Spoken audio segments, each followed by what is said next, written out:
आप सबको मेरा प्यार भरा नमस्कार। और सबसे पहले मैं ज्योत्सना जी आपका थैंक्स करती हूँ फॉर वार्म वेलकम के लिए। और before I start, I express my gratitude to my first guru, my parents, my दोस्त एंड गुरु परमहंस योगानंद जी, हम सब के प्यारे बाबा सुभाष पत्री जी। और मैं बहुत दिल से ग्रैटिट्यूड करती हूँ सारिका जी का, पूरे ब्लेसिंग परिवार का, मुझे ये अपॉर्चुनिटी देने के लिए। और मैं आप सबका, जितने भी मास्टर्स जुड़े हैं हमारे साथ और एस्ट्रल लेवल से जो मास्टर्स जुड़े हैं, मैं सबका थैंक्स करती हूँ इस ब्यूटीफुल अपॉर्चुनिटी के लिए। और साथ ही साथ हम सब मिलकर थैंक्स करेंगे जोसेफ मर्फी जी का, उनकी चेतना के साथ जुड़ के आज का हम सेशन करेंगे। और सेशन करने से पहले आप सबको मैं गणेश चतुर्थी की बहुत बहुत बधाई देती हूँ। तो दोस्तों, जैसे अभी ज्योत्सना जी ने बताया कि हम जो है आज अध्याय नंबर 19 और 20 करेंगे। अभी तक दोस्तों बहुत, मैं कहूंगी, इतने ज्ञानी मास्टर्स ने सेशन लिए हैं, इतना ज्ञान आप लोग ऑलरेडी बटोर चुके हैं कि मैं भी सोच रही थी कि मैं क्या ज्ञान साझा करूंगी आज वहां जाके। तो आइए दोस्तों, हल्का सा एक रीकैप करते हैं। और हमारा जो पूरा ये परिवार, हमारा ब्लेसिंग परिवार, ये जो ज्ञान की गंगा बहा रहा है, आज हम इसको किनारे लगा पाएंगे। क्यों? क्योंकि आज से हम दोनों अध्याय जो पूरे कर लेंगे, तो ये जो हमारी छोटी सी प्यारी सी बुक है, ये जो ज्ञान इतना इसमें विजडम है, वो दोस्तों आज हमारा पूरा हो जाएगा। तो जैसे कि आप पिछले 10 दिनों से ये समझ रहे हैं और आप बहुत अच्छे से ये जान चुके होंगे कि what is the power of your subconscious mind, आपके अवचेतन मन की शक्ति के बारे में। और अब हमें इतना ज्ञान हम ले चुके हैं और हमें मालूम है कि ये हमारे कोई दो माइंड नहीं है, ये हमारी माइंड की दो क्षेत्र कह लीजिए, दो स्फेयर हैं, ये दो एक्टिविटीज हैं, हमारा कॉन्शियस माइंड और हमारा सबकॉन्शियस माइंड। जो हमारा कॉन्शियस माइंड है दोस्तों, जिसको कि हम ऑब्जेक्टिव माइंड बोलते हैं, वर्किंग माइंड बोलते हैं, या जिसको कि हम वॉलंटरी माइंड भी बोलते हैं, रीजनिंग माइंड भी बोलते हैं, ये सिर्फ दोस्तों 10% ही होता है। और हमने देखा कि जो हमारा सबकॉन्शियस माइंड है, जो कि सब्जेक्टिव माइंड है, जो कि इनवॉलेंट्री माइंड है, जो कि हम स्लीपिंग को क्या बोलते हैं, सुप्त अवस्था में लेते हैं, सोए हुए, तभी हमने इसको बोला अवचेतन माइंड। तो ये हमारा 90% होता है। और अभी पीछे 10 दिनों में आप कितनी खूबसूरती से सीख चुके हैं कि हम इतनी सारी समस्याओं का समाधान अपने सबकॉन्शियस माइंड पे काम करके कर सकते हैं। तो आज उसको मैं बहुत एक सिंपल से उदाहरण के साथ एक बार दोबारा से वो करना चाहेंगे कि किस तरीके से होता है। तो दोस्तों, एक ना गांव होता है, उस गांव में 3 किसान थे। उन 3 किसानों के पास जो भूमि थी, जो लैंड थी, वो साथ साथ थी, यानी कि जो वो जमीन थी, उस जमीन की क्वालिटी जो थी वो एक सी ही थी। पहला किसान क्या करता है, अब वो तीनों किसान क्या करते थे, वो गेहूं उगाते थे। तो जो पहले वाला किसान था दोस्तों, वो उसने क्या किया, उसने पैसे बचाने के लिए, कौन इतनी दूर जाके अच्छे बीज लेकर आएगा, उसको कम दाम पे थोड़े से इंफीरियर क्वालिटी के बीज मिले और उसने उन बीज को बो दिया। जो दूसरा किसान था दोस्तों, उसने बोला कि नहीं, मेरे को तो बहुत अच्छी क्वालिटी के जो है मुझे बीज चाहिए। तो उसने क्या किया, वो बड़ी दूर गया, अपने गांव से बड़ी दूर गया और वहां जाके वो बड़ी अच्छी क्वालिटी के बीज लेकर आया, उसने वो बो दिए। लेकिन समय पे पानी देना, अच्छी खाद डालना, वो देखभाल करना, उसने ये सब नहीं किया, उसने सिर्फ अच्छे बीज डाल दिए। जो तीसरा किसान था, वो भी बहुत दूर से बहुत अच्छी क्वालिटी के बीज लेकर आया और उसने पूरा समय ये ध्यान दिया कब पानी देना है, खाद कैसी होनी चाहिए, पूरी उसने सेवा करके जो है अपनी फसल को उगाया। जब कटाई का समय आया, तो दोस्तों आपको भी पता है, जो पहला किसान था, अब उसकी तो फसल इतनी अच्छी निकली नहीं। जो दूसरा किसान था, पहले से अच्छी निकली, लेकिन उसकी भी भरपूर फसल नहीं आई। लेकिन जो तीसरा किसान था उसकी फसल बहुत ही बढ़िया आई। तो दोस्तों यही हम यहाँ इस बुक में समझ रहे हैं। ये जो जमीन है, ये जो सॉइल है, वो हमारा सबकॉन्शियस माइंड है। उस सबकॉन्शियस माइंड में हम कैसा बीज डाल रहे हैं? क्या हम नेगेटिव नकारात्मक बीज डाल रहे हैं कि हम पॉजिटिव बीज डाल रहे हैं? यदि हमने पॉजिटिव बीज डाल दिया लेकिन उसके बाद अगर हमने एफर्ट नहीं किया, तब भी दोस्तों हमें वो नहीं मिल पाता जो कि हम चाहते हैं। तो हमको क्या करना है? यदि आपको सबकॉन्शियस माइंड की पावर को अपने अंदर डालना है और उसका पूरा भरपूर फायदा उठाना है, तो हमको भी वो तीसरे किसान की तरह ही सारी लर्निंग को अपने जीवन में उतारना है। अब हमें ये तो समझ में आ गया कि सबकॉन्शियस माइंड जो है वो सॉइल की तरह, और उस पे हमें अपने विचारों को बहुत अच्छे से जो है वो डालना है। तो हम ये अब स्पष्ट रूप से आप इतने दिनों में समझ चुके हैं कि जो भी हम जीवन में एक्सपीरियंस लेते हैं, उस एक्सपीरियंस को काम करके चेंज नहीं कर सकते।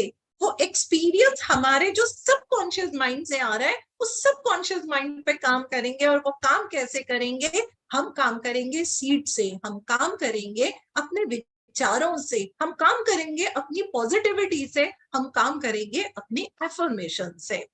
आप लोगों ने एक वो कहानी जरूर सुनी होगी, वो अलादीन का चिराग। वो चिराग को जब रब करता था और उसमें से जब जिन आता था, तो जिन क्या कहता था? जो हुक्म मेरे आका। ये है हमारा सबकॉन्शियस माइंड। और हम है वो अलादीन, जो जो चाहे हम उस चीज को दोस्तों हम हासिल कर सकते हैं। तो आज जो हमारा चैप्टर नंबर 19 है, जिसमें कि हम ये सीखेंगे कि हम किस तरीके से फियर को दूर कर सकते हैं, हाउ टू रिमूव फियर। जब दोस्तों हम ये सीखने ही लगे हैं कि हम फियर को अपने जीवन से कैसे दूर करते हैं, तो सबसे पहले तो हमें ये सोचना चाहिए कि ये फियर होता क्या है। दोस्तों फियर एक थॉट होती है, एक विचार होता है, हमारे माइंड में होता है, और हम उस विचार से डरते हैं। ये हमें लेखक ने बहुत अच्छे से समझाया है कि हम उस विचार से डरते हैं। यानी कि अगर किसी को पानी से डर लगता है, तो वो पानी के विचार से उसको डर लगता है।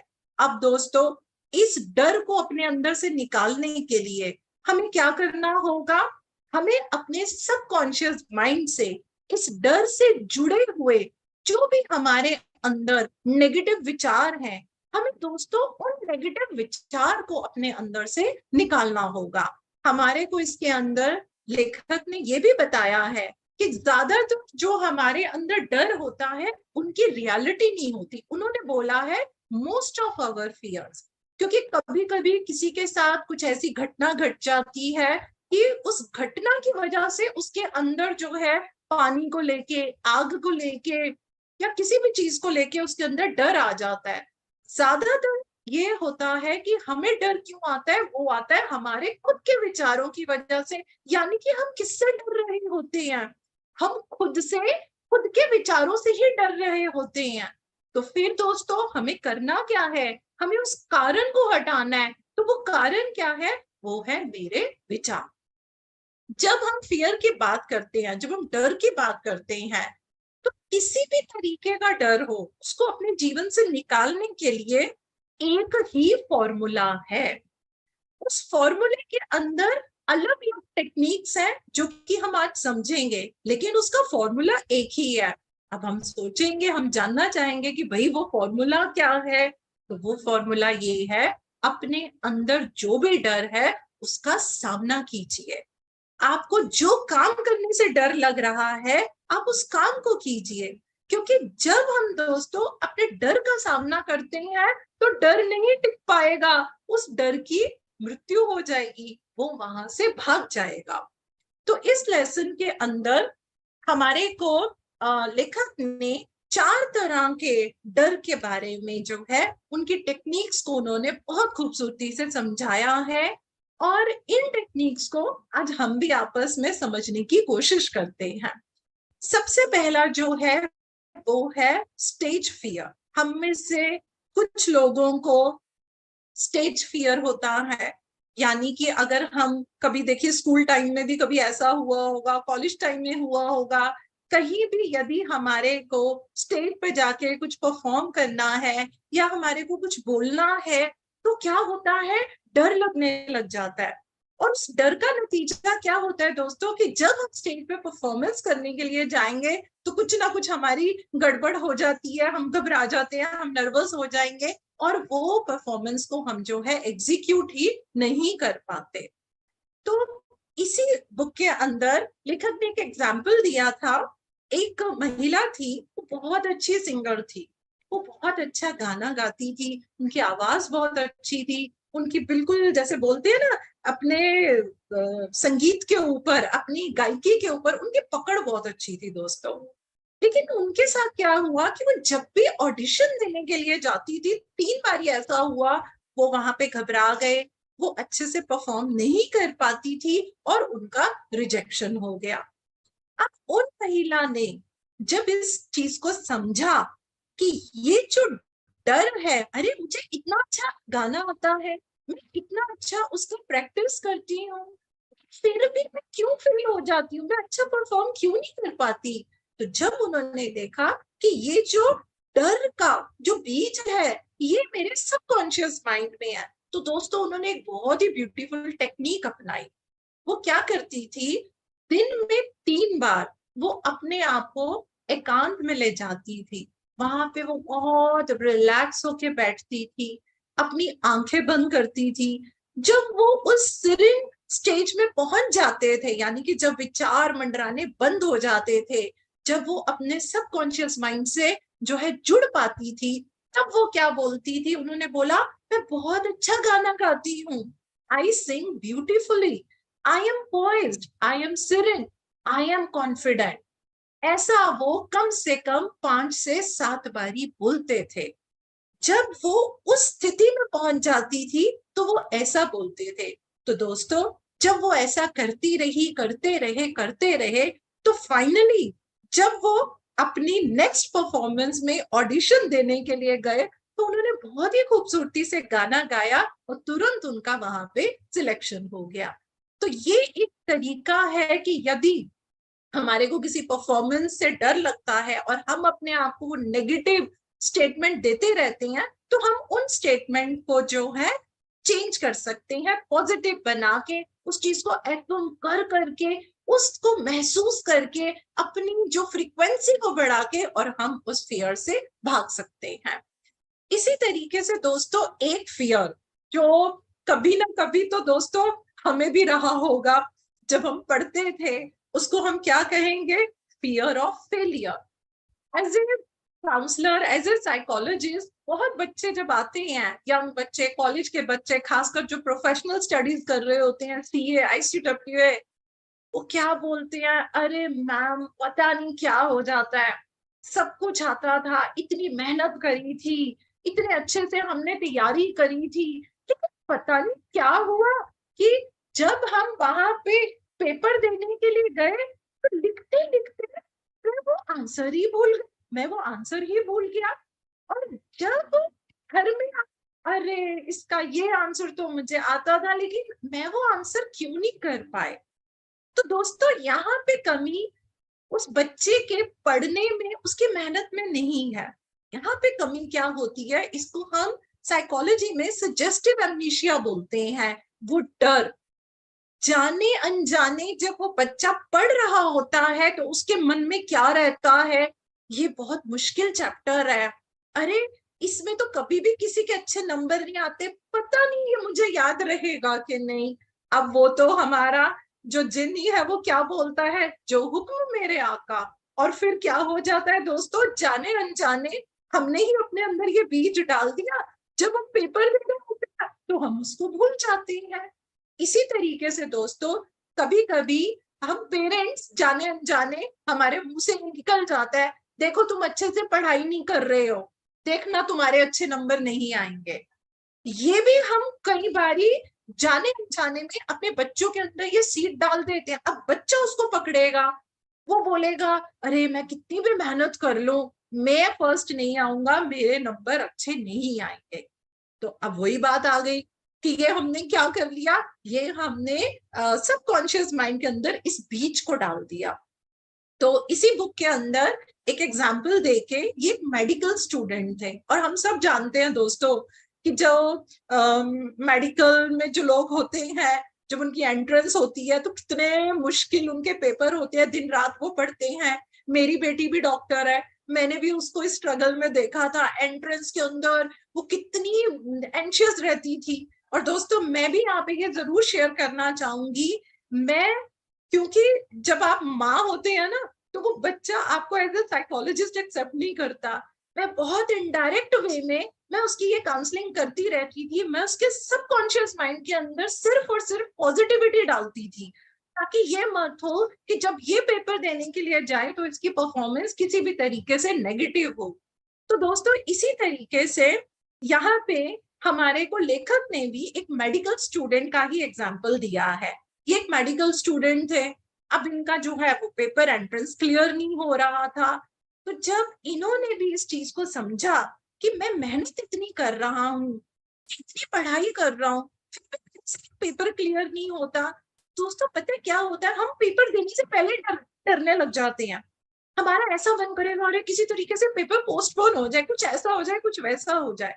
तो जब उन्होंने इस चीज को समझा तो उन्होंने क्या कहा कि मैं तो पहले ही हार मान के चलता हूँ। सब बोलते हैं ये एंट्रेंस देनी तो बहुत मुश्किल है, अरे इतने, आपका जब तक ये रैंक नहीं आएगा, इतनी कम सीट से आपको सीट नहीं मिलेगी। तो वो सोच में पड़ गया मैं क्या करूं। तो दोस्तों उन्होंने भी बहुत अच्छी टेक्निक अपनाई। वो क्या करते थे, वो ऐसा इमेजिन करने लग गए सुबह शाम, मतलब कि सुबह जब उठते थे सोने से पहले, वो ऐसा इमेजिन करने लग गए, वाह मेरी माँ मेरे को कॉन्ग्रेचुलेट कर रही है, और वो मुझे कह रही है देखो तुम्हारा रिजल्ट आ गया, तुम पास हो गए हो, तुम्हें एडमिशन मिल गया है। अब ये दोस्तों उस समय की बात है जब हमारा ये इतना टेक्नोलॉजी नहीं था, तो वो ये महसूस करते थे कि वो जो रिजल्ट आते थे, उनकी माँ वो एनवेलप के हाथ में दे रही है और वो उसको पढ़ रहे हैं, और वो वैसा अपने अंदर उस भावना को डालते थे, उस मोमेंट पे अपने को लेके जाते थे, वाकई में वो रिजल्ट आ गया, वाकई में मुझे एडमिशन जो है दोस्तों वो लेते थे कि मुझे मिल गया। ऐसा करते करते करते करते उन्होंने क्या करना शुरू किया, जो वो इमेजिन करते थे उन्होंने अपने सबकॉन्शियस माइंड की रीप्रोग्रामिंग कर दी।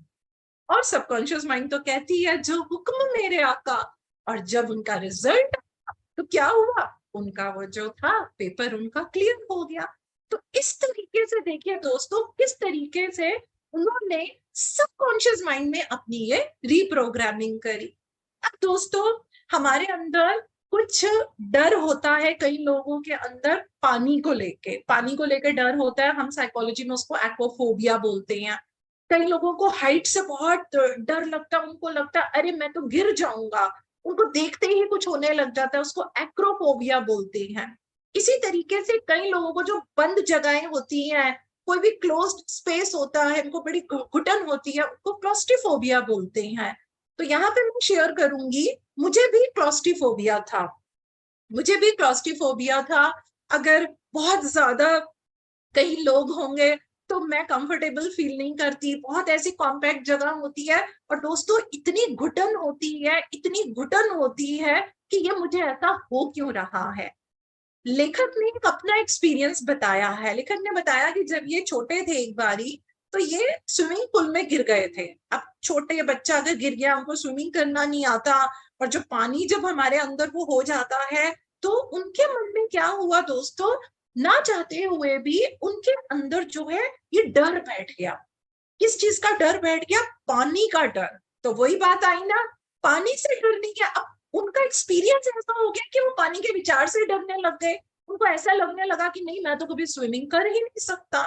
तो हमारे जोसेफ मर्फी जी को एक साइकोलॉजिस्ट मिले, उन्होंने उनको बोला कि देखो तुम्हें स्विमिंग करनी है, तुमने पानी को देख के ये बोलना है आई कैन डोमिनेट यू। और जब आप ऐसा करेंगे, जब आप ऐसा बोलेंगे, तो आपके अंदर इतनी मतलब पावर होनी चाहिए। ये नहीं कि मैं डर के बोलूं I am going to dominate you, ऐसा नहीं, I can dominate you, I going to master you. आप में वो कॉन्फिडेंस, वो कन्विक्शन होनी चाहिए। तो इन्होंने ऐसा ही किया। ये बोले कि जब मैंने ऐसा किया, ये वही बात हुई ना, सिर्फ बीज नहीं डालना, अब उसका पूरा ध्यान भी रखना है। ये बोलते हैं ये मैंने इतनी स्ट्रॉन्ग कन्विक्शन से ये चीज बोली, क्या हुआ, मेरा बोले माइंड का एटीट्यूड भी बदल गया। उसी मोमेंट पे क्या हुआ, मेरे अंदर से वो जो डर था वो निकल गया। अब इसी तरीके से दोस्तों, जब ये हमारे पास भी जब ऐसे केसेस आते हैं लोगों के कि उनको ये डर होता है, तो हम क्या करते हैं, हम उनको इमेजिन करवाते हैं। सेम चीज जो मर्फी जी ने बताई है, वो क्या बोले, आपको दिन में 3 से 4 बारी क्या करना है, बड़े आराम से आप रिलैक्स होके बैठिए। जैसे कि हम मान लेते हैं कि भाई मुझे पानी से डर लगता है, तो आप बड़े रिलैक्स होके बैठेंगे। जब थोड़ी ही देर आप रिलैक्स हो जाए, अब आप इमेजिन कीजिए आप पानी के अंदर हैं। आप इमेजिन कीजिए, पानी को महसूस कीजिए, और धीरे धीरे आप ये देखिए कि मैं, अगर आपको उसमें स्विमिंग का डर है, मैं उसमें स्विमिंग कर रही हूँ। तो हम क्या करेंगे, हम अपने सबकॉन्शियस माइंड में इस एक्सपीरियंस को छोड़ रहे हैं, उसको डाल रहे हैं, और हम वैसे उसको महसूस करेंगे। यस, मैं यहाँ पे जो है बहुत अच्छे तरीके से क्या हो रहा है, मैं स्विमिंग कर रही हूँ। किसी भी तरीके का दोस्तों हमारे को अपने अंदर जो है वो भय नहीं डालना। तो जब वो ऐसा करते हैं और एक्चुअली जब वो स्विमिंग करने के लिए जाएंगे, तो धीरे धीरे ये डर निकल जाता है। इसी तरीके से जिन लोगों को लिफ्ट का डर था, तो हम ऐसे बोलेंगे कि देखो लिफ्ट कितनी यूजफुल है लोगों को आने जाने में, मैं इनको लव एनर्जी देता हूँ, तो फिर दोस्तों क्या होगा, हमारा वहां से डर निकल जाता है। इसी तरीके से दोस्तों हमारे अंदर कुछ एबनॉर्मल फियर होते हैं। अब आप सोचेंगे फियर तो फियर होता है, ये एबनॉर्मल क्यों बोल रहे हैं, अगर एबनॉर्मल है तो फिर नॉर्मल भी है। दोस्तों ऐसा माना जाता है, और ऐसा है, जब हम जन्म लेते हैं ना, तो 2 फियर नॉर्मल होते हैं। एक हमारे को होता है फियर ऑफ फॉल, दूसरा होता है फियर ऑफ नॉइज। ये हमारे नॉर्मल फियर है। और देखिए कुछ फियर होना अच्छी बात भी है, हम सावधान रहते हैं, है ना, हमें सावधान, अब ऐसे थोड़ा हम केयरलेस होके, अगर हमें लग रहा है अरे नहीं मैं यहाँ गया मैं गिर जाऊंगा, तो वो सावधानी के पॉइंट ऑफ व्यू से सही है। लेकिन दोस्तों हमारे अंदर कुछ एबनॉर्मल फियर होते हैं। अब हम सोचेंगे एबनॉर्मल फियर क्या होते हैं, कोई भी ऐसा डर जो हमारे ऊपर हावी हो जाए और हमें हमारी सामान्य स्थिति में ना रहने दे, हमें डर के अंदर ही रख दे, उसको हम बोलेंगे कि ये हमारा एबनॉर्मल फियर है। अब हम सोचेंगे कि ठीक है, हमें ये तो समझ में आ गया अब नॉर्मल फियर है। अब नॉर्मल फियर के लिए हमें ये भी समझ में आ गया, हमें अपने थॉट पे काम करना है। इसकी टेक्निक क्या है, इसकी टेक्निक बहुत सिंपल है दोस्तों। आपके अंदर जो भी अब नॉर्मल फियर आ गया है, आप उसका उल्टा सोचना तुरंत शुरू कर दीजिए। जो भी आपको डर लग रहा है, आप उसका उल्टा सोचिए। और जो आपको, जैसे कि मान लो मुझे ऐसा सैड लग रहा है, मुझे लग रहा है मेरे साथ कुछ बुरा होने वाला है, तो अब आप सोचिए मेरे साथ कुछ अच्छा होने वाला है, मेरे साथ तो बहुत अच्छा होने वाला है। आप उस विचार के अंदर डूब जाइए। जितना आप उसके अंदर डूबेंगे, तो दोस्तों क्या होगा, आपके साथ अच्छा ही होगा, आपके साथ पॉजिटिव ही होगा। इसी के साथ अब हम चलते हैं दोस्तों अपने चैप्टर नंबर 20 पे, जो हमारा 20th चैप्टर है। अब ये तो बड़ा मजेदार चैप्टर है। क्यों? क्योंकि इसमें हम दोस्तों ये सीखेंगे how to stay young, how to stay young in spirit forever. अरे अब आप लोग सोचेंगे अरे ये तो बताने लगी है हाउ टू बी यंग, तो पता नहीं शायद ये कुछ बताएंगे फेशियल कैसे करना है या कुछ ब्यूटी टिप्स बताएंगे। देखिए दोस्तों वो तो नहीं बताएंगे, लेकिन यस हम एक पूरा पैकेज समझेंगे जो लेखक ने हमें दिया है। हम किस तरीके से स्पिरिट आत्मा लेवल से हम यंग कैसे रह सकते हैं। देखिए दोस्तों, जो हमारा ये सबकॉन्शियस माइंड होता है, इसकी कोई सीमा नहीं है, इसकी कोई उम्र नहीं है, ये टाइमलेस है, ये एजलेस है। क्यों? क्योंकि ये यूनिवर्सल माइंड का ही तो एक हिस्सा है, और ये कभी भी ओल्ड नहीं होता है। ये हमारे विचार हैं, उन विचारों में हमारा डर है जो हमारे को ओल्ड करता है। अब हमें क्या करना है, अब हमारे को यंग किसको करना है, अपनी स्पिरिट को। अगर हमारी स्पिरिट यंग रहेगी, हमारे विचार यंग रहेंगे, हमारा काम यंग रहेगा, हमारा हर मैनिफेस्टेशन दोस्तों यंग होगा। उसके लिए फिर हमें करना क्या है, हमें अपने अंदर स्पिरिचुअल क्वालिटीज को डालना है और उन्हीं को हमें अपने अंदर पनपने देना है। स्पिरिचुअल क्वालिटीज क्या है? पेशेंस है, कंपैशन है, करुणा का भाव है, दया भाव है, ह्यूमैनिटी हमारे अंदर होनी चाहिए, पीस, सुकून, शांति, हार्मनी, बैलेंस, भाईचारा होना चाहिए हमारे अंदर। हम वननेस के अंदर रहेंगे, हमारे अंदर यूनिवर्सल लव होना चाहिए। यदि इन गुणों को दोस्तों हम अपने अंदर रखेंगे तो हम कभी भी ओल्ड नहीं हो सकते। क्यों? क्योंकि एक रिसर्च हुई थी जिसमें साइंटिस्ट ने ये बात बोली थी कि ये सिर्फ समय नहीं है। अरे आज मैं 40 साल का हो गया, 50 साल का हो गया, 1 साल और है, 2, वो बोलेंगे सिर्फ समय नहीं है जो हमें ओल्ड करता है। हमारे अंदर जो फियर है टाइम को लेके, वो हमारे को ओल्ड करता है। क्यों? क्योंकि हम अपने अंदर ओल्ड एज को लेके जो हमारा बिलीफ सिस्टम है, जिसको कि हम क्या बोलते हैं, अरे ओल्ड एज है, अब क्या करना है, अरे अब तो मैं किसी काम का नहीं रहा, अब तो बस खा लो पी लो, अपना कोई भजन कीर्तन कर लो, हम तो ऐसे सोचने लग जाती हैं। तो ये डर किसने डाला? ये हमने डाला, जो हमने अपने नेचर और नर्चर से हमने अपना एक बिलीफ सिस्टम बनाया दोस्तों। हम उसी को पकड़ के हम क्या करते हैं, हम डर में रहते हैं। और ये डर क्या करता है, ये डर हमारे अंदर दोस्तों हमारा एटीट्यूड पता कैसा बना देता है, I am good for nothing. मैं किसी किसी भी उसके, अरे मैं तो कुछ लायक ही नहीं, मैं वर्थलेस हूँ, हमें तो लगेगा हेल्पलेस हूँ। दूसरों के ऊपर जो है मैं डिपेंड करते हैं, हमारी सोच ऐसी बन जाती है। अगर हम सही मायनों में समझें तो जो हमारे को राइटर ने बहुत प्यार से समझाया है, वो बोलते हैं age is the dawn of wisdom. Age क्या है? वो तो जो विजडम है उसका एक भोर है। भोर भाई हम बोलते हैं ना सुबह का समय, तो वो भोर है। और दोस्तों विजडम क्या होती है, मैं ये समझती हूँ application of knowledge is wisdom. जो हमने नॉलेज ली होती है, जब हम उसको अपने जीवन प्रैक्टिकल एक्सपीरियंस करने लग जाते हैं, तो दोस्तों वो जो है वो हमारा क्या बनता है, वो हमारी विजडम बनती है। तो हमको क्या करना है, हमको इस अवेयरनेस में रहना है, इस जागरूकता में रहना है। हमने जब ये समझ लिया कि अरे मेरे सबकॉन्शियस माइंड में तो अनंत पावर है और उस अनंत पावर से हम हर चीज को मैनिफेस्ट कर सकते हैं, ये जो विजडम है, जब हमें ये विजडम आती है तो हमें समझ में आता है कि जो हम ओल्ड कहते हैं और हम बोलते हैं अरे जन्म लेंगे, एडोलिसेंट आएगी, यंग होंगे, शादी होगी, बच्चे होंगे, बूढ़े होंगे, मर जाएंगे। तो वो बोले ये सबसे एक हमारी अज्ञानता है। पता है दोस्तों, हम इस सोच के साथ पता है क्या करने लगते हैं, हम जीना जीना ही छोड़ देते हैं। हम तो लाइफ को ही एंजॉय नहीं करते। हमने अपने अंदर क्या सीड डाल दिया, मृत्यु मृत्यु, ओल्ड एज, ऐसा वैसा। और उसके होते हम क्या करते हैं, ये जो हमारे पास इतनी शक्ति है हम उसको इस्तेमाल ही नहीं करते। जबकि हम सब जानते हैं दोस्तों कि जो मृत्यु है वो तो इसकी है, इस ड्रेस की मृत्यु है, आत्मा की मृत्यु थोड़ी ना होती है। आत्मा तो हमारी अजर अमर है।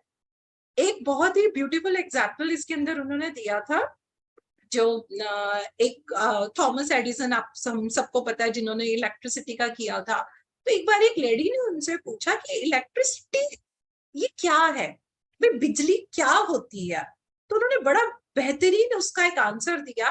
उन्होंने बोला कि ये तो बस एक नाम है जो इनविजिबल पावर को दिया गया है। एक इनविजिबल पावर है, हम उसको देख नहीं सकते हैं, लेकिन ये पावर है, ये नाम उसको दिया गया है। ये आप पे डिपेंड करता है कि आप उसको किस तरीके से इस्तेमाल करते हैं। इसी तरीके से दोस्तों ये जो हमारा जीवन है, ये जो हमारी लाइफ है, ये एक इनविजिबल पावर है। ये हम पर डिपेंड करता है हम उस पावर को किस तरीके से इस्तेमाल करते हैं। देखो हमें क्या करना पड़ेगा। एक अभी मैंने कल परसों ही मैं ऐसे कुछ इंस्टा पे आया तो उसमें मैंने देखा, एक आया 102 ईयर्स की वो लेडी है। वो बोले मैंने जिंदगी में आज तक कभी कुछ नहीं किया, 90 की एज में उनकी बेटी ने उनको एक आइडिया दिया, उनके ग्रैंड चिल्ड्रंस ने उनको आइडिया दिया, आप इतनी अच्छी बर्फी बनाते थे, आप बर्फी क्यों नहीं बनाते? तो उन्होंने थोड़ी बर्फी बनाई, उन्होंने उसको आगे बेचा, वो एक दिन में। आज देखिए उनका इतना अच्छा बिजनेस है और उनको बेस्ट एंटरप्रेन्योर का अवार्ड भी मिला हुआ है। तो देखिए कौन कहता है कि एज के, हमने जो पड़ाव सुने हैं कि कुछ हम कर ही नहीं सकते। तो एज क्या है? एज हमारी एसेट है, ये हमारी संपत्ति है। हम इसको इस्तेमाल करने पे अगर आए तो दोस्तों, हमने अपने जीवन में जितना ज्ञान लिया होता है, जितनी विजडम ली होती है, हम उसको बहुत खूबसूरती से निकाल सकते हैं। एक बार हमारे लेखक एक डॉक्टर से मिले, वो 84 ईयर के एक सर्जन थे। तो उन्होंने जब उनसे ये पूछा कि भाई आप क्या करते हैं, तो उन्होंने क्या बोला, बोले सुबह में सर्जरी करते हैं, आफ्टरनून में मैं अपने पेशेंट को देखते हैं, इवनिंग में मैं जर्नल लिखता हूँ, मैं ये करता हूँ। आप देखिए उन्होंने क्या बताया, हम यूजफुल आए हैं। और फिर उन्होंने बोला कि जब मैं इस शरीर को भी छोड़ दूंगा, तो ऐसा नहीं है कि जब मैं शरीर को छोड़ दूंगा तो मैं कुछ और नहीं करूंगा। उन्होंने बोला तब मैं स्पिरिचुअल सर्जरी करूंगा। आप उनका एटीट्यूड देखिए। अब एक एक अगर हम छोटा सा पॉइंट देखें, हम सब ने जब हम पहली बारी माँ बने थे, हमारे बच्चों को जब कोई भी तकलीफ आती थी दोस्तों, तो सच बताओ हम किसको फोन करते थे या किसके पास भागते थे? या हम अपनी मायके की माँ से या हम अपने ससुराल की माँ से पूछते थे कि रो रहा है, तो वो हमें बताते थे, हाथ लगा के हमको पता चलता था, अरे नहीं पेट में दर्द है, इसको भूख लगी है ना? तो जिनकी एज होती है उनके पास तो विजडम का खजाना होता है, और वो जो उनकी विजडम होती है, वो जो उनकी अंडरस्टैंडिंग होती है, वो इमोशनल लेवल पे भी होती है और उनमें स्पिरिचुअल मेच्योरिटी भी होती है। और दोस्तों जब हम इमोशनल और स्पिरिचुअल लेवल की मेच्योरिटी को जोड़ देते हैं, तो वो बन जाती है हमारी ब्लेसिंग, जो कि अभी हम बैठे हुए भी हैं ब्लेसिंग परिवार के अंदर। तो ये जो एक हमारे माइंड में है, अरे इतनी उम्र में रिटायरमेंट होगी, अब तो हम कुछ कर ही नहीं सकते हैं, तो कहीं ना कहीं ये सोच सही नहीं है। रिटायरमेंट की एज बनी थी इकोनॉमिक फैक्टर के ऊपर की, पॉपुलेशन के बेसिस पे, कि भाई इतने लोग पढ़ के निकल रहे हैं, अगर इस एज पे रिटायरमेंट नहीं करेंगे तो किसी को नौकरी करने का जो है मौका नहीं मिलेगा। लेकिन हम लोगों ने रिटायरमेंट की एज का मतलब निकाल दिया जीवन से ही रिटायरमेंट, जो कि बिल्कुल गलत है दोस्तों, बिल्कुल गलत है। मैं खुद पर्सनली, अभी मैं खुद अपनी पीएचडी साइकोलॉजी में कर रही हूँ, और हमारे ही ग्रुप में एक 75 इयर्स की लेडी है जो पीएचडी कर रही है हमारे साथ। तो देखिए कौन कहता है कि हम ओल्ड है, हम ये नहीं कर सकते, हम वो नहीं कर सकते। हमारे अंदर सिर्फ डर होता है। वो डर क्यों है? क्योंकि हमारे सबकॉन्शियस माइंड की कंडीशनिंग इसी तरीके से हुई हुई है, हमने पड़ाव बना दिए हैं। हमारे समाज में भी पड़ाव है, इस एज में हमारी रिटायरमेंट होगी, अब क्या करना है, अब तो जी आप आराम से रहिए। हमें ऐसा लगता है हमने सोसाइटी के लिए कुछ बेनिफिशियल नहीं हो। बिल्कुल दोस्तों, जितना हम जीवन जी लेते हैं, जो हम विजडम इकट्ठे करते हैं, जो हम एक्सपीरियंस करते हैं, असली समय तो वो अब आते हैं हमारे पास, हम उसको अब बांट सकते हैं। तो हमारी जो रिटायरमेंट जिसको हम सो कॉल्ड बोलते हैं, उसको हम कहेंगे ये तो एक नया वेंचर होता है। हमारा जो माइंड होता है दोस्तों, इसकी कभी रिटायरमेंट नहीं होती है। हमारा माइंड पता है कैसा है दोस्तों? एक पैराशूट की तरह है। आप कहेंगे पैराशूट की तरह कैसे? क्योंकि पैराशूट एक ऐसी चीज है, जब तक आप इसको ओपन नहीं करेंगे it is of no use. जब तक मैं पैराशूट को ओपन नहीं करूंगी उसका कोई फायदा ही नहीं है। इस सबकॉन्शियस माइंड पे और पैराशूट के ऊपर हम साइकोलॉजिस्ट का एक बड़ा ही फेमस ना एक हमारा जोक होता है इसको समझाने के लिए, तो वो मैं आपसे शेयर करती हूँ। एक आदमी था, तो दोस्तों वो ना अपने सबकॉन्शियस माइंड में ना हमेशा नेगेटिव सीड्स डालता था, हमेशा नेगेटिव सीड्स डालता था। उसको अपने जीवन में पहली बार ये मौका मिला, उसको ना बाई एयर कहीं जाना था। वो बोलता है मैं बाई एयर जाऊंगा, अच्छा वहां तो मेरे को 2 घंटे पहले पहुंचना है, अगर मैं टैक्सी में गया, मेरी वो टायर पंचर हो गया, मैं टाइम से कैसे पहुंचूंगा, मेरी तो फ्लाइट मिस हो जाएगी, फ्लाइट मिस हो गई मेरे तो पैसे जीरो हो गए। फिर वो कहता है अच्छा चलो अगर मेरी फ्लाइट मिस नहीं भी हुई मैं बैठ गया, व्हाट इफ मेरे एयरप्लेन का पेट्रोल खत्म हो गया, या जो पायलट है वो पहली बार फ्लाइंग कर रहा था और कोई प्रॉब्लम आ गई, या कोई थंडर आ गया, या मेरे प्लेन में आग लग गई, अब मैं क्या करूंगा। तो वो बड़ी चिंता में चला गया। उसने अपने दोस्त को फोन किया।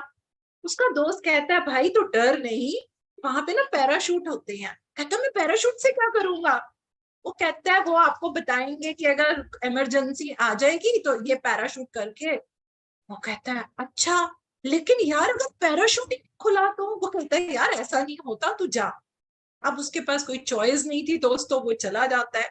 जब वो जाता है तो हमें मालूम है वो एयर होस्टेस बताती हैं, सब समझाती हैं। वो कहती है देखो अगर इमरजेंसी हुई ऐसे पैराशूट आएगा, आप उसको पहन लेना।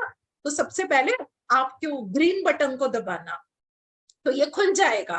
यदि ग्रीन बटन दबाने से भी ये नहीं खुला तो आप सफेद बटन को दबाना, ये खुल जाएगा। और यदि सफेद बटन दबाने से भी नहीं खुला तो लास्ट में ये काला बटन है, आप दबाना, ये खुल जाएगा। और आप चिंता मत कीजिए, जहां भी आप नीचे जाएंगे हमारी वो गाड़ियां वहां खड़ी होंगी और वो आप लोगों को ले लेंगे। ये बोलता है ठीक है। अब वही बात, उसके मन में बीज तो डर का ही था। तो कुछ प्रॉब्लम आ जाती है। जब प्रॉब्लम आ जाती है तो एयर होस्टेस बोलती है देखिए फटाफट पैराशूट डालिए और बस कूदिए, और आपको याद रखना है पहले हरा बटन, सफेद बटन, काला बटन। इसको बड़ा गुस्सा आता है, कहता मुझे पता है इनके बटन ही नहीं खुलने। अब धक्का लग जाता है उसको। अब दोस्तों जनाब दबाते हैं हरा बटन। अब उन्होंने तो यही सीट डाला था, पैराशूट नहीं खुलता। बड़ा गुस्सा आता है, कहते हैं मुझे पता है अब ये सफेद बटन से भी नहीं खुलेगा। खोलते हैं, सबके पैराशूट खुल गए, इन जनाब का नहीं खुलता। अब तो इनका और फर्क, कहते हैं मैंने कहा था ना ये काले बटन से भी नहीं खुलेगा। अब वो काला बटन दबाते हैं। जब वो दबाते हैं तो दोस्तों वो भी नहीं खुलता। आप उनकी नेगेटिविटी देखिए, वो कहते हैं मुझे पता है अब जब मैं नीचे जाऊंगा तो गाड़ी भी खड़ी नहीं होगी। अब ये देखिए कि वो अपने सबकॉन्शियस माइंड में इतनी नेगेटिविटी डालते हैं कि वो यही सोच पा रहे हैं कि मेरे को प्रयास इसको खोलने पे करना चाहिए। मैं इतनी ऊंचाई से गिरूंगा तो मैं नीचे बचूंगा ही कहाँ की मुझे गाड़ी की जरूरत होगी। लेकिन वो नेगेटिव सोच रहे हैं, मुझे पता अब तो नीचे गाड़ी भी खड़ी नहीं होगी। तो दोस्तों हमारे को अपने विचारों के ऊपर ध्यान देना और संयम देना बहुत जरूरी है। जो हम रिटायरमेंट की एज बोलते हैं, अरे उस एज में तो कमाने की चिंता ही नहीं है। वो एज तो ये होती है अब जीवन को जीना कैसे है। अभी तक हम लोग क्या कर रहे हैं दोस्तों, हम अपनी गृहस्थी को, अपने प्रोफेशन को, अपने स्पिरिचुअल रैलम को हम बैलेंस करके चल रहे हैं। तो जब हम लोग का कभी रिटायरमेंट होगा तो हम लोगों के पास इतना समय होगा जीवन में और आगे बढ़ने के लिए। तो यदि हमें यंग रहना है दोस्तों तो पता है क्या करना है, अपनी क्रिएटिविटी को कायम रखिए। हमेशा आप ये देखिए कि मैं क्या कर सकती हूँ। हमें ऐसा लगता है ओ अब मेरी उम्र थोड़ी ना, अब मुझे क्या करना है। बस ये विचार आया और ओल्ड एज अब हमारे ऊपर आ जाएगी, तुरंत आ जाएगी। तो हमको क्या करना है, हमें अपनी क्रिएटिविटी को कायम रखना है। तो यहाँ पे लेखक ने हमें एक सीक्रेट बताया है यूथ का। वो पता क्या कहते हैं, कहते हैं आप मिरेकुलस में विश्वास कीजिए, सेल्फ हीलिंग में विश्वास कीजिए, अपने आप को अपने विचारों से हमेशा रिजुविनेट कीजिए, उसको अपने आप को रिविटलाइज कीजिए। आप ये महसूस कीजिए बहुत कुछ है करने को। और सच में दोस्तों अभी जो हम लोग ये विजडम शेयर कर रहे हैं, अभी तक तो क्या है, ये तो अभी ट्रेलर है, अभी तो पिक्चर बाकी है। उस पिक्चर को हमें अभी अपने आगे आने वाले सालों में पूरा करना है। हमारे अपने एक विजन होना चाहिए। वो बोलते सबसे बेस्ट उम्र ही 65 से शुरू होती है। हमारा प्लान होना चाहिए। मैंने भी अपने प्लान बनाए थे, मैं 40 में ये, 50 मेरे प्लान है, मैं 60 में ये करूंगी, मैं 70 में ये करूंगी, मैं 80 में ये करूंगी। इस तरीके से हमें अपनी क्रिएटिविटी को अपने अंदर से निकालना चाहिए। और हमारे को दोस्तों एक बात हमेशा याद रखनी चाहिए, हम सब कौन हैं। हम उस अनंत, कहते हैं ना परमात्मा कह लीजिए, आप स्रोत कह लीजिए, आप कुछ भी कहिए, हम उस स्रोत की संतान हैं। वहां पे इनफिनाइट नॉलेज है, इनफिनाइट विजडम है, हमारे अंदर भी वही चीज है। तो हमको दोस्तों क्या करना है, हमारे को एक बात का ध्यान रखना है, the way you think is the way you look. जैसा आप सोचेंगे हम वैसा ही दिखते हैं। यानी कि हमारी उम्र कितनी होती है, जैसा हम सोचते हैं, जैसा हम महसूस करते हैं, ना कि ये मेरा कितनवा बर्थडे था। हमारी उम्र जो है वो इससे नहीं होती कि मैंने इस बर्थडे पे अपने इधर कितनी कैंडल्स लगाई हैं। हमारी उम्र इस बात से होती है कि मैं कैसा सोचती हूँ और मैं कैसा महसूस करती हूँ। तो इसी के साथ दोस्तों हम आज का जो हमारे ये दोनों चैप्टर्स का स्वाध्याय था इसको मैं यहीं पे समाप्त करती हूँ। Thank you so much.